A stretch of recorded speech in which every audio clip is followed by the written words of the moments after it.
Usually on this channel, we have a hard and fast rule that I do not give full video reviews for novellas. However, in August, I put out a poll asking you, the fine subscribers of this channel, to vote on a new release that I would read and then upload a full review video. And you chose The Hungry Gods by Adrian Tchaikovsky. Thank you so much for voting on that poll, by the way. There will be another one for September, so make sure you subscribe so you can vote on that.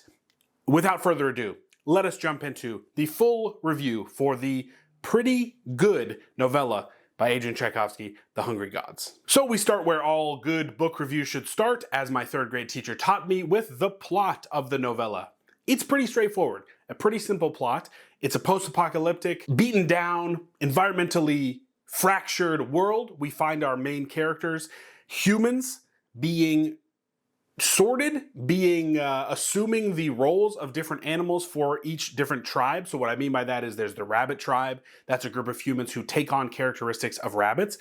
There's the seagulls, there's rats, all of these bottom feeders, carrion, these animals that maybe don't thrive at the top of their food chain, but when there is a fractured environmental event, they survive. Cockroaches, you know the meme. Atomic bomb, the only thing that's going to be left is the cockroaches. It's that kind of concept, which I think is very interesting straight off the bat. We kind of understand characterization of a lot of our characters because we understand what Tchaikovsky is trying to weave into this novella. In a novella, you do not have as much time to get into the nitty-gritty. We'll talk about that a little bit more with characters, but I thought right off the bat, plot-wise, we know on like page 4, kind of where these characters sit, at least in the hierarchy of this new dystopian post-apocalyptic world that we're introduced to. In this Dude, if you knew how many times I had tried to say that word and I still haven't gotten it. Post-apocalyptic. In that world, we find ourselves with Amory, our main character-ish. She's out on a quest, hunting for food, and while she is out, there is a cataclysmic event that takes out her entire tribe. This happens within the first 30 pages, and during that time, a visitor from outer space proclaiming himself to be a god enters into the fray, and adventures ensue. As much adventures as you can with a novella. I'm not going to go any deeper on that. You can't really have a huge plot synopsis with a novella without spoiling a little bit too much of where I want to go. Safe to say, this is a very interesting plot. I do think that the plot will carry you, and it's a novella. So if you're on the fence about reading this because you're not 100% sure about the plot details, you'll get through this most likely in a weekend. I think it's like 170 pages. It's propulsive, it moves, it's interesting. I think the plot is not the strongest part of this novel for me, but it is incredibly solid. Tchaikovsky plots things out very, very well. There's never any confusion. We're kind of point A, point B, point C. Again, how many times am I going to say it's a novella? But it is. So things are a little bit more compact. If you're just looking for a recommendation, I will say heartily, I recommend this book. If you're a sci-fi fan, if you are a fan of conceptual sci-fi, if you're a fan of sci-fi that has echoes and mirrors to the real world, I think you'll get a lot out of this. The plot is good, but you'll be left with some questions that I think are the strongest point of this book. The weaving of real world scenarios with this post-apocalyptic, I said it this time, this post-environmental disaster world that we're given. It offers the reader, from a real world perspective, some questions to ask, which I found to be kind of the hallmark of good sci-fi. So this checks that box. So if you're looking to not be spoiled, we're going into spoilers right now as we get into the characters and the tone. So go read this book, come back, finish the video, but let's get into some spoilers with a description of our characters. I'm usually a character guy, which is why I don't enjoy novellas as much as the longer novels. But I think Tchaikovsky does a lot of good tricks to kind of give us some emotional and character depth in the shorter length. One I already touched on, this idea of sorting the humans into tribes based on their, lower food chain people. Rats are a little bit more aggressive. Rabbits are a little more timid. You have seagulls, which take on this kind of where an eagle would be in terms of the birds hierarchy, the seagulls kind of creep in. Once the prime predators are off the table, where do all these, animals / humans fit? I found that to be really, really interesting and really good shorthand to get us where we needed to be with our characters. Our main character, Amory, is a rabbit, so we know what we need to know about her, and we can go on her journey with a little bit more ease, and we don't need as much in-depth character moments with her because we don't have that much space on the page.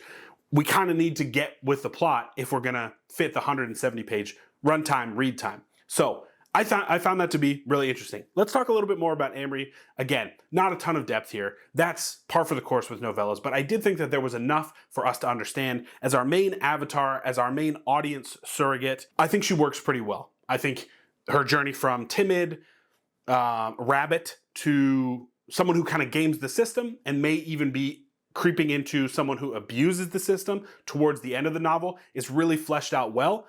Although we don't get a ton of time inside of her head, we don't get a ton of time with her making decisions.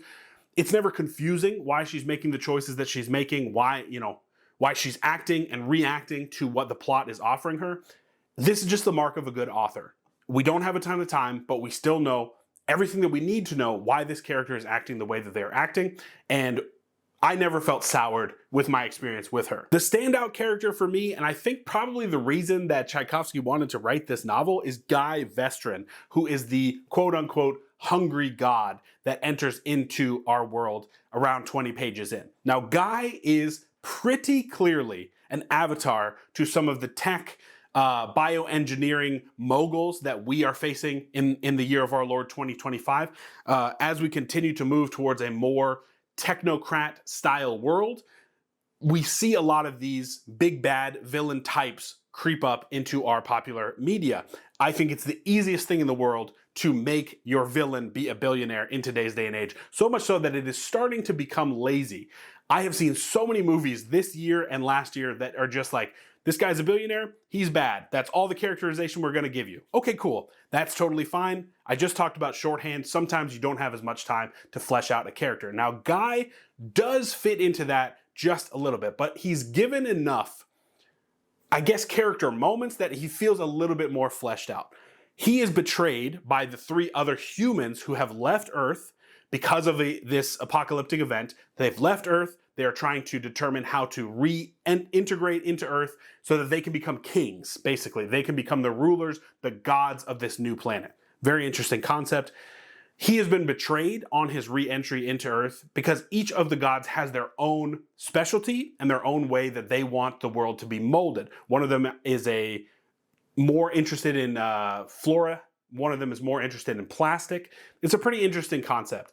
But Guy is betrayed as he re-enters and they try to kill him. So he goes on basically a revenge tour. And on his revenge tour, he can then team up with Amory and say, listen, I'll be a good, benevolent God. I will be the one that you want to partner with. We'll bring you up out of poverty, out of starvation. Follow me and we can take on these other three, specifically the one that killed your village, basically, with his plants. Follow me and we can get things done together. A really interesting character, a character who we as the audience have, bad feelings about because of our real world context, because we're living in this world where it feels like a lot of these tech billionaires have outsized influence in our political landscape, in just the way that we live our daily life, their creations causing mental health issues, et cetera, we in the real world already have a bad feeling about these tech moguls.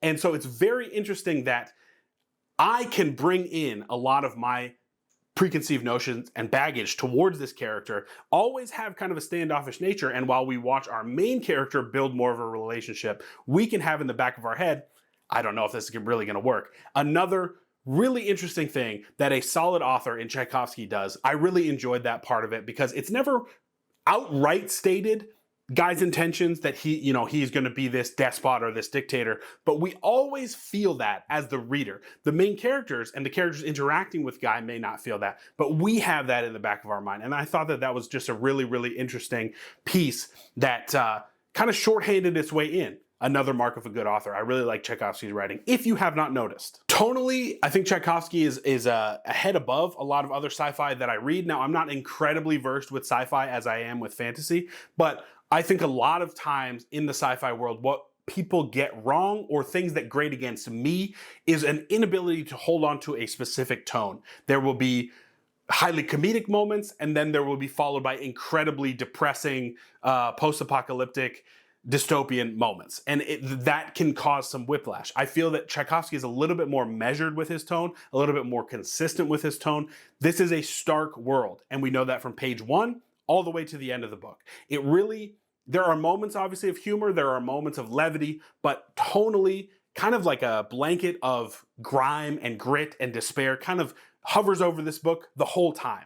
And there's never a decision or a moment that pulls you out of that tone. And I think that that is something that is incredibly difficult to do, because we don't want it to be monotone, we don't want it to be boring, but a grasp and a control of the tone that the author is trying to put forth, the tone that lays the bedrock for the entire plot, for the characters, that has to be pretty solid and pretty spot on. And there can't be these crazy tone shifts. At least for me personally, when I'm looking for a book or a novella, I don't want to be whipped back and forth by tone, because it feels like the author is losing their own grip on the reality of the story they're telling. This is just how I read books and how I rate books.